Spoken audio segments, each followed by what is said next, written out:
So that is my rant on that. And that I took like the unboxing, you know what I mean? What's up guys, welcome to my channel. My name's Ariel. So this is my very first YouTube video and I kind of wanted it to be something different, something you don't see very often. It's not going to be a tutorial. It's kind of just what I know personally and like things that I've come across and that I thought would be really cool to share, and I thought that some people may be interested, some people may not, we'll see. I mean, like if you're into beauty and you're into buying palettes and you're investing like a ton of money into them, I think it'd be really cool to understand what you're paying for. When I learned this stuff, I thought it was so cool. I thought that, why didn't I know this like 2 years ago when I started buying all this stuff? But anyways, now that I know, I thought it'd be really cool to share with everyone.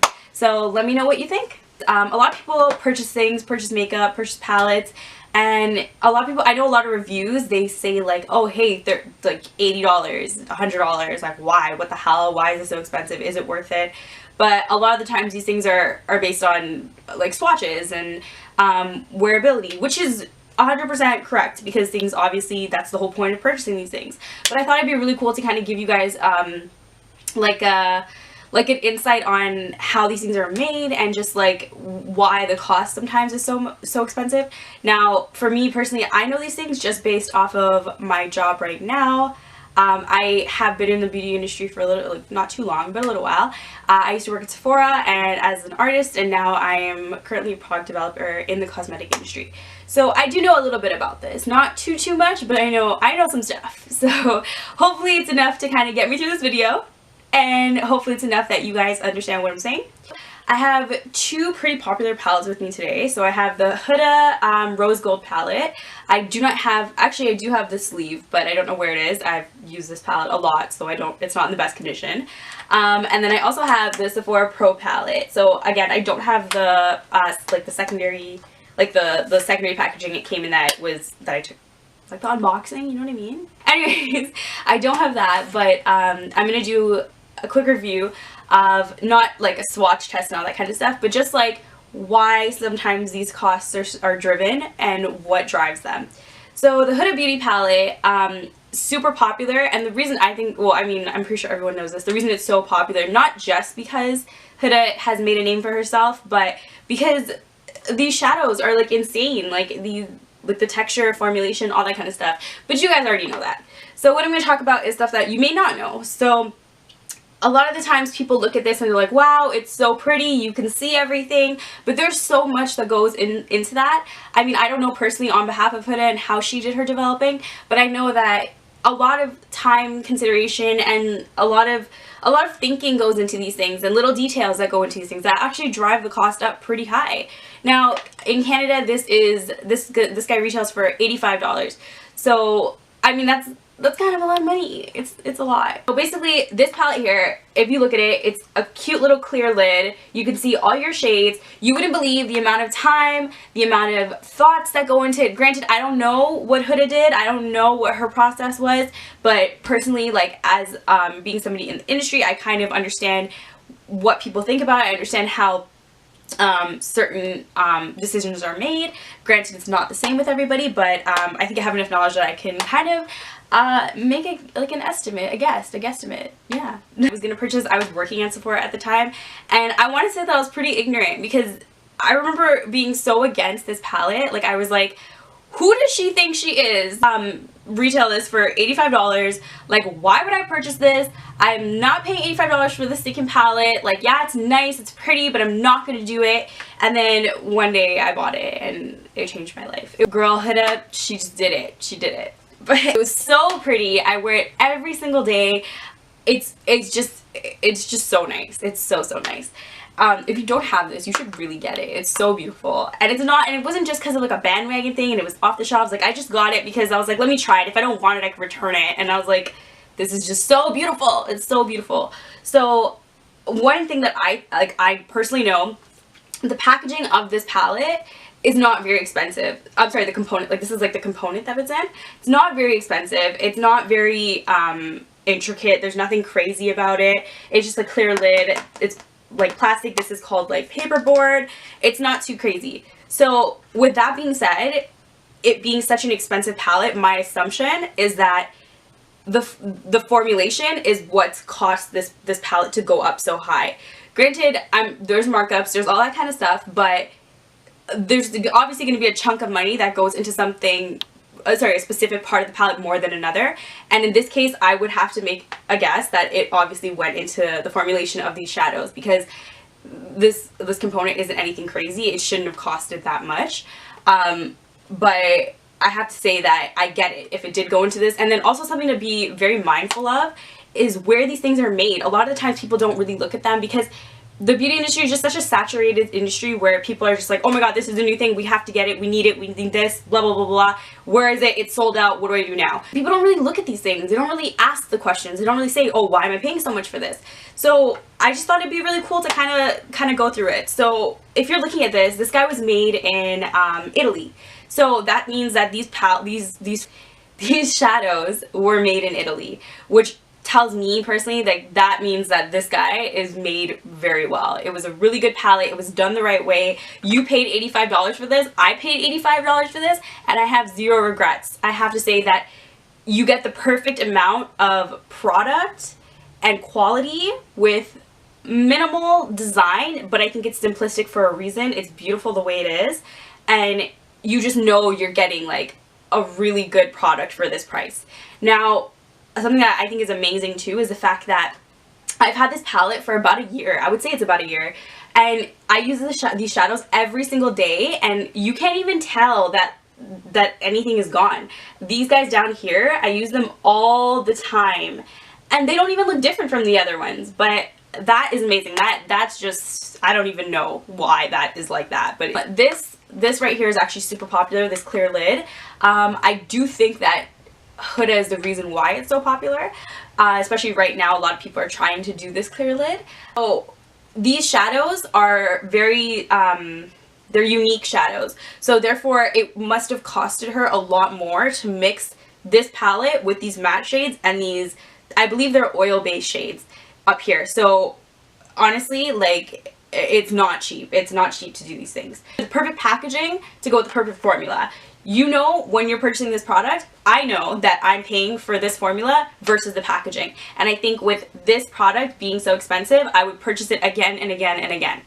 So that is my rant on that. Going into the Sephora Pro palette. So I don't have the actual packaging it came in, but I do remember it. It was just like a paper unit carton. That's called a unit carton. It was just a plain paper unit carton with the same logo on the front, and then it also had what is called a PET sheet that goes on top of this. Now, all those things cost money. Also, that sheet had names printed on them, which also costs extra money. So all these things need to be taken into consideration. Now, this palette itself has some serious weight to it, which gives it that like luxe, super like high-end feel, which is amazing, because I know that this is supposed to be comparable to the Natasha Denona palette, as everybody says. Also, the Morphe palette. Now, I remember when I was purchasing this palette, I wanted this so bad, but I was also considering getting the Morphe palette, because I was like, okay, it's 30 bucks, this is 85 Canadian, so why would I get this? Now, I was convinced to get this, and I have absolutely no regrets, because this is by far one of the most beautiful palettes that I have in my drawer. Now, in terms of what you paid for, seeing this mirror in here, this mirror was not cheap. Now, putting a mirror in here isn't just, they don't do it just because it looks nice. Like, they do these things to kind of give the entire palette a whole nother feel, and people don't even pay attention to these mirrors half the time, but the people who made these things, they put so much into this, and they wanted to have a mirror in there just for you guys. So don't bypass them. Don't do it. The thing is, the actual material of this palette, it was super expensive. This feels phenomenal. Like, this feel is just ridiculously nice. And then even this little metallic guy here, that was definitely not cheap. So all in all, I personally believe that the packaging of this palette was highly priced. So that could have been a drive in the cost being so expensive. Now, the formulation of these shadows are also phenomenal, but you also get a lot of shades too. So you have to understand that Sephora put everything into this palette. They literally did the most. They did the most. They did so well. It's unreal. Now, I've seen people swatch this and compare it to Natasha Denona. don't forget that Natasha Denona palette is stunning. It's beautiful. Those shadows are amazing. And they're saying, it's not as, Sephora palette's not as good. Yeah, it's not going to be 100%. It's not going to be as beautiful as that. Because they're obviously not using the same factories. They're not using the same people behind the palette. It's going to be different. But Sephora, I think Sephora did an amazing job doing something similar at a more affordable price. Now, this palette compared to the Huda palette, I personally believe I paid 100%, not 100%, but 85% for those formulations, okay? This guy, I paid, I would say like, I'm not going to say 50-50, I'm going to say like 40-60, 60 being the packaging, 40 being the formulation of these shadows. These shadows are absolutely beautiful, and the wells, meaning the actual square of the shadow, is quite large, so they do give you a lot of product, plus you have a bajillion shades in here. So you do get a lot of product for what you're paying, but you like $85 for such a high quality palette is unbelievably reasonable. So this guy is also a yes. It's a yes, yes, yes. So these are things that I would always want people to take into consideration. These are things that you don't generally think about on a day-to-day when you walk into Sephora. Me personally, I mean, it might not have been super in-depth. I didn't give you all the things that I know. I tried to do a quick overview, try to keep it short, but these are just general things that I think people don't always think about. And a lot of people now, just because of the way the beauty industry is going, and then society, like, we just purchase things because they're new on Instagram or because a new brand came out with it and we have to have the latest thing in the world. But there's so many things that go into these things, and people put like hard work into these. And I've seen people like throw away the sheets that come in these palettes, and I'm just like, ugh. Like, the amount of time and effort and like the consideration and the cost that went into that little sheet, and people just bye. Yeah, just kind of keep your eye out. Just don't just purchase them just because.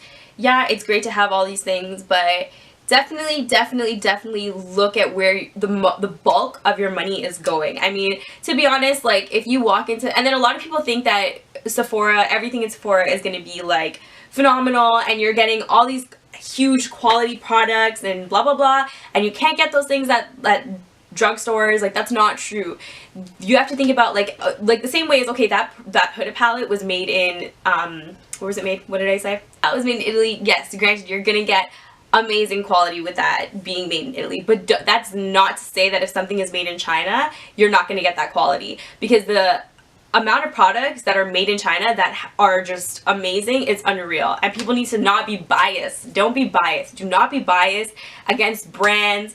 Don't be biased against what, I mean, like Fenty is doing versus what like Wet n Wild is doing, or even like, I mean, Wet n Wild pretty popular. I mean, like Maybelline or whatever, anything like that. Like, take your time and look at look at the things, the variables. Look at the variables, because even Maybelline, Revlon, all those brands, they come out with some pretty great stuff. And they even kind of look at these brands, and they try to do a better version of these things. Not to say that they are better or they're not better, but they try. And a lot of the times, not a lot of, sometimes they actually do come out better. So just keep your eyes open, and just don't be sucked in to the brand game. Do not be sucked into the brand game. There's so many things out there that you need to be open to, and you need to like just kind of take it in and like really look at the things you're paying for. And this goes for anything, definitely goes for anything, but I just know myself, I know certain things about palettes, so I thought I would talk about palettes. Anyways, I think I've ranted on enough. So if you guys like this video, like, comment, share, subscribe, and if you want to see anything like this again, or you do not, let me know, and I will be sure to figure that out. So, bye!